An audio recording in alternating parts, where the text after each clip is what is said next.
There's no feeling more intense than starting over. No. If you deleted your homework the day before it was due, as I have, or if you left your wallet at home and you have to go back after spending an hour in the commute. If you won some money at the casino and then put all your winnings on red but it came up black. If you got your best shirt dry cleaned before a wedding and then immediately dropped food on it. If you won an argument with a friend and then later discovered that they just returned to their original view. Starting over is harder than starting up. If you're not ready for that, like if you've already had a bad day, then what you're about to go through might be too much. Feel free to go away and come back. I'll be here. Alright, thanks for coming with me on this trip. I'll understand if you have to take a break at any point. Just find a safe place to stop and quit the game. And don't worry, I'll save your progress, always, even your mistakes. This game is a homage to a free game that came out in 2002, titled Sexy Hiking. The author of that game was Jazzuo, a mysterious Czech designer who was known at the time as the father of B games. And B games are rough assemblages of found objects. Designers slap them together very quickly and freely, and they're often too rough and unfriendly to gain much of a following. They're built more for the joy of building them than as polished products. In a certain way, Sexy Hiking is the perfect embodiment of a B game. It's built almost entirely out of found and recycled parts, and it's one of the most unusual and unfriendly games of its time. In it, your task is simply to drag yourself up a mountain with a hammer. And that act of climbing, in the digital world or in real life, has certain essential properties that give the game its flavor. No amount of forward progress is guaranteed. Some cliffs are too sheer or too slippery.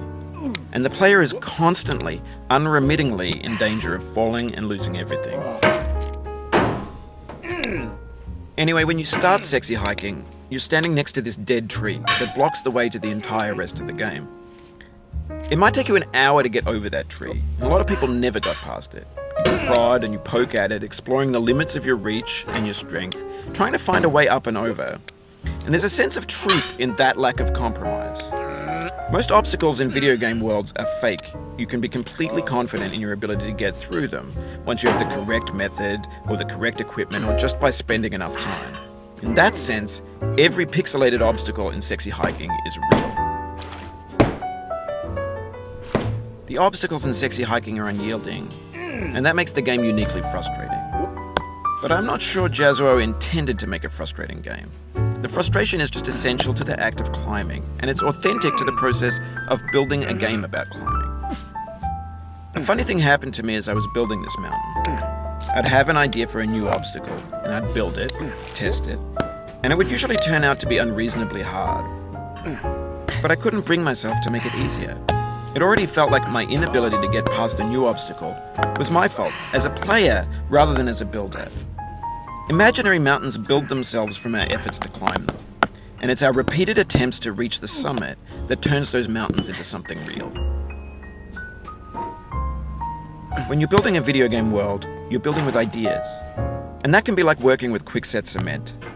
You mold your ideas into a certain shape that can be played with, and in the process of playing with them, they begin to harden and set until they're immutable, like rock. And at that point, you can't change the world. Not without breaking it into pieces and starting fresh with new ideas. For years now, people have been predicting that games would soon be made out of prefabricated objects, bought in a store and assembled into a world. And for the most part, that hasn't happened, because the objects in the stores are trash. I don't mean they look bad or that they're badly made, although a lot of them are. I mean they're trash in the way that food becomes trash as soon as you put it in the sink. Things are made to be consumed and used in a certain context, and once the moment is gone, they transform into garbage. In the context of technology, those moments pass by in seconds. Over time, we've poured more and more refuse into this vast digital landfill that we call the internet. It now vastly outnumbers and outweighs the things that are fresh and untainted and unused. When everything around us is cultural trash, trash becomes the new medium, the lingua franca of the digital age. You can build culture out of trash. But only trash culture. B games, B movies, B music, B philosophy. Maybe this is what digital culture is. A monstrous mountain of trash, the ash heap of creativity's fountain.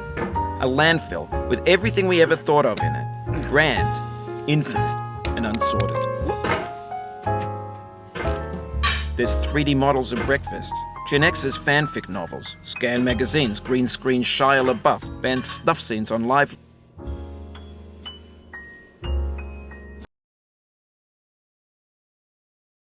Leak.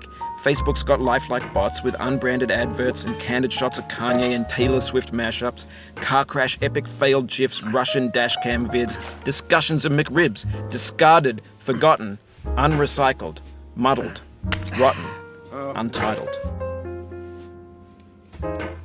Everything's fresh for about 6 seconds, until some newer thing beckons, and we hit refresh. And there's years of persevering, disappearing into the pile, out of style, out of sight. In this context, it's tempting to make friendly content that's gentle, that lets you churn through it but not earn it. Why make something demanding if it just gets piled up in the landfill, filed in with the bland things? When games were new, they wanted a lot from you. Daunting you, taunting you, resetting and delaying you. Players played stoically. Now everyone's turned off by that. They want to burn through it quickly, a quick fix for the fickle, some tricks for the clicks of the feckless. But that's not you, you're an acrobat. You could swallow a baseball bat. Now I know, most likely you're watching this on YouTube or Twitch, while some dude with 10 million views does it for you, like a baby bird being fed chewed up food. That's culture too. But on the off chance that you're playing this, what I'm saying is, trash is disposable, but maybe it doesn't have to be approachable. What's the feeling like? Are you stressed? I guess you don't hate it if you got this far. Feeling frustrated? It's underrated. An orange is sweet, juicy fruit locked inside a bitter peel. That's not how I feel about a challenge. I only want the bitterness. It's coffee. It's grapefruit. It's licorice. It feels like we're closer now, composer and climber, designer and user. You could have refused, but you didn't. There was something in you that was hidden, that chose to continue. It means a lot to me that you've come this far, endured this much. Every wisecrack, every insensitivity, every setback you've forgiven me is a kingly gift that you've given me. We have the same taste, you and I. It's not ambition. It's ambition's opposite. An obdurate mission to taste defeat. You'll feel bad if you win, so I put this snake in for you. Have you thought about who you are in this? Are you the man in the pot, Diogenes? Are you his hand? Are you the top of his hammer? I think not. Where your hand moves, the hammer may not follow, nor the